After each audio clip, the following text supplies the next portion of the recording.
ಎಲ್ರಿಗೂ ನಮಸ್ಕಾರ. Welcome back to my YouTube channel.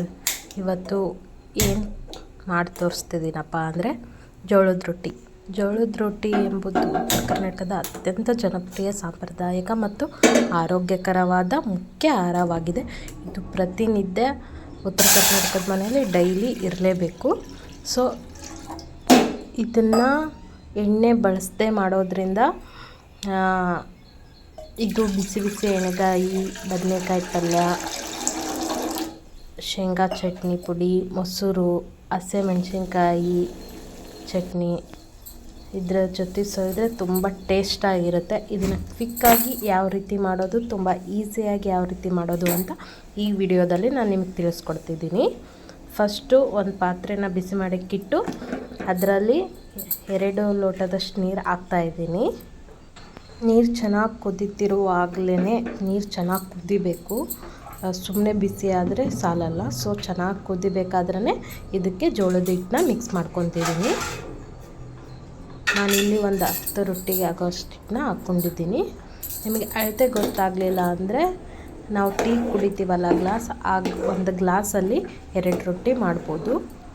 So ಅದನ್ನು ನೋಡಿಬಿಟ್ಟು ಅಳತೆ ಮಾಡಿ ಹಾಕ್ಕೋಬೇಕು. ಸೊ ಇವಾಗ ಇದನ್ನು ಚೆನ್ನಾಗಿ ಮಿಕ್ಸ್ ಮಾಡ್ತಿದ್ದೀನಿ. ಇದನ್ನು ಲೋ ಫ್ಲೇಮಲ್ಲಿಟ್ಟೆ ಮಿಕ್ಸ್ ಮಾಡಬೇಕು. ಹೈ ಫ್ಲೇಮಲ್ಲಿ ಇಟ್ಟರೆ ಫುಲ್ಲು ಒತ್ತೋಗ್ಬಿಡುತ್ತೆ. ಸೊ ಲೋ ಫ್ಲೇಮಲ್ಲಿಟ್ಟೆ ಚೆನ್ನಾಗಿ ಮಿಕ್ಸ್ ಮಾಡಿ ಇದನ್ನು ಒಂದು 5 ನಿಮಿಷ ಲೋ ಫ್ಲೇಮಲ್ಲೇ ಬೇಯಿಸ್ಕೊತಿದ್ದೀನಿ. ಇದು ಇವಾಗ ಬೆಂದಿದೆ. ಸೊ ಇದನ್ನು ತೆಗೆದುಬಿಟ್ಟು ಒಂದು ಪಾತ್ರೆ ಇಲ್ಲ, ನಾನು ಗ್ಯಾಸ್ ಕಟ್ಟಿ ಚೆನ್ನಾಗಿ ಕ್ಲೀನ್ ಮಾಡಿದ್ದೀನಿ. ಸೊ ಅದ್ರದ್ದು ಮೇಲೇ ಹಾಕ್ಕೊಂಡು ಚೆನ್ನಾಗಿ ನಾದ್ಕೋಬೇಕು. ತುಂಬ ಬಿಸಿ ಇರುತ್ತೆ. ಸೊ ನಾವು ಬಿಸಿ ಇದ್ದಾಗಲೇ ನಾದ್ಕೋಬೇಕು. ನಿಮಗೆ ಕೈ ತುಂಬ ಬಿಸಿ ಆಗ್ತಿದೆ ಅಂತ ಅಂದರೆ ಒಂದು ಬೌಲಲ್ಲಿ ತಣ್ಣೀರು ಇಟ್ಕೊಂಡ್ಬಿಟ್ಟು ನಾದ್ಕೋಬೋದು. ಸ್ವಲ್ಪ ಸ್ವಲ್ಪ ತಣ್ಣೀರನ್ನ ಆ್ಯಡ್ ಮಾಡ್ಕೊತ ಕೈ ನೆನೆಸ್ಕೊಂಡು ಇದು ಮಾಡ್ಕೊತ ಹಾಕಬೇಕು. ಇದು ಬಿಸಿ ಇದ್ದಾಗಲೇ ನಾದಿರೋದ್ರಿಂದ ರೊಟ್ಟಿ ಚೆನ್ನಾಗಿ ಬರುತ್ತೆ, ಒಡೆಯಲ್ಲ ಎಲ್ಲೂ. ಇದು ತಣ್ಣಗಾದ್ಮೇಲೆ ನಾದಕ್ಕೋದ್ರೆ ಫುಲ್ ರೊಟ್ಟಿ ಎಲ್ಲ ಒಡೆಯೋಕ್ಕೆ ಸ್ಟಾರ್ಟ್ ಆಗುತ್ತೆ. ಸೊ ಹಂಗಾಗಿ ನಾನಿಲ್ಲಿ ಬಿಸಿ ಇದೆ ಆವಾಗಲೇ ಚೆನ್ನಾಗಿ ನಾದ್ಕೊತಿದ್ದೀನಿ.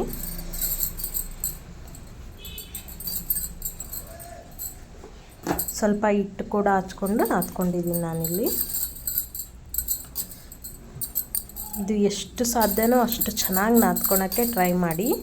ಸ್ವಲ್ಪ ಕೈ ಸುಟ್ಟಂಗೆ ಆಗುತ್ತೆ, ಬಟ್ ಹೋಗ್ತಾ ಹೋಗ್ತಾ ಅದು ತಣ್ಣಗಾಗುತ್ತೆ. ಸೊ ನೋಡ್ತಿರ್ಬೋದು. ಚೆನ್ನಾಗಿ ನಾದ್ಕೊಂಡು ಆದಮೇಲೆ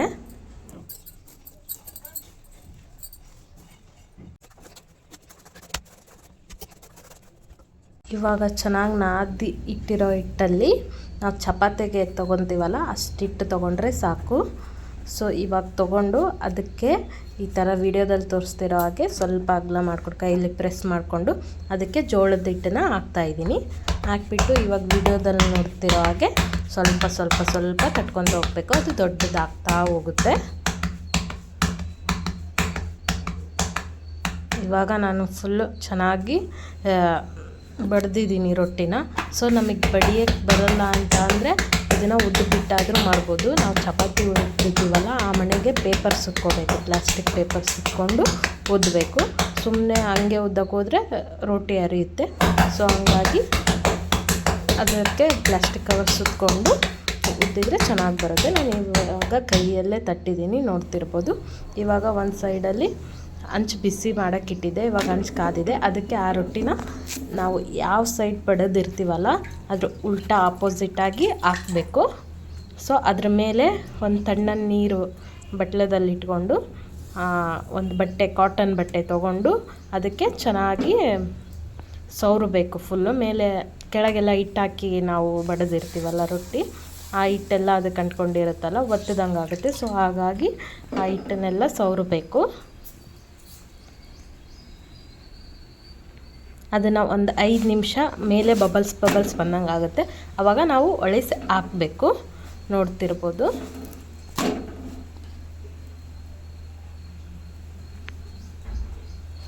ಅದು ಒಂದೊಂದು ಸೈಡ್ ಬೆಂದಿರಲ್ಲ. ಸೊ ಆವಾಗ ಒಂದು ಕಾಟನ್ ಬಟ್ಟೆನ ತೊಗೊಂಡು ನಾನು ವಿಡಿಯೋದಲ್ಲಿ ತೋರಿಸ್ತಿರೋ ಹಾಗೆ ಅದಂಬೇಕು. ಆವಾಗ ಚೆನ್ನಾಗಿ ಬೇಯುತ್ತೆ ಎಲ್ಲ ಸೈಡು. ಒಲೆಯಲ್ಲಿ ಮಾಡಿದರೆ ಫುಲ್ ಎಲ್ಲ ಬೇಯುತ್ತೆ. ಇದು ಗ್ಯಾಸಲ್ಲೆಲ್ಲ ಮಾಡೋದು. ಸೊ ಹಂಗಾಗಿ ಒಂದು ಚೂರು ಬೆಂದಿರಲ್ಲ ಎಲ್ಲಾದರೂ. ಸೊ ಆವಾಗ ಈ ಥರ ಮಾಡಬೇಕಾಗುತ್ತೆ. ನೋಡ್ತಿರ್ಬೋದು ಎಷ್ಟು ಚೆನ್ನಾಗಿ ರೊಟ್ಟಿ ಬಂದಿದೆ ಅಂತ. ಬಿಗಿನರ್ಸ್ಗೆ ಇದೊಂದು ಬೆಸ್ಟ್ ಐಡಿಯಾ ಅಂತಲೇ ಹೇಳ್ಬೋದು. ನೀರು ಕಾಯಿಸ್ಕೊಂಡೆ ಒಂದು ಬೌಲಲ್ಲಿ ಹಿಟ್ಟು ಹಾಕ್ಕೊಂಡು ಅದಕ್ಕೆ ಬಿಸಿನೀರು ಹಾಕ್ಕೊಂಡು ನಾದ್ಕೋಬೋದು. ಅದು ತುಂಬ ಲಾಂಗ್ ಪ್ರೊಸೆಸ್ ಅನಿಸುತ್ತೆ. ಇದು ತುಂಬ ಈಸಿ ಮತ್ತು ತುಂಬ ಹೆಲ್ಪ್ಫುಲ್ ಆಗಿದೆ. ಸೊ ಹಂಗಾಗಿ ಈ ಥರ ಒಮ್ಮೆ ಟ್ರೈ ಮಾಡಿ ನೋಡಿ. ಈ ವಿಡಿಯೋ ಇಷ್ಟ ಆಗಿದ್ದರೆ ಪ್ಲೀಸ್ ನನ್ನ ಚಾನಲ್ನ ಸಬ್ಸ್ಕ್ರೈಬ್ ಮಾಡಿ. ಧನ್ಯವಾದಗಳು.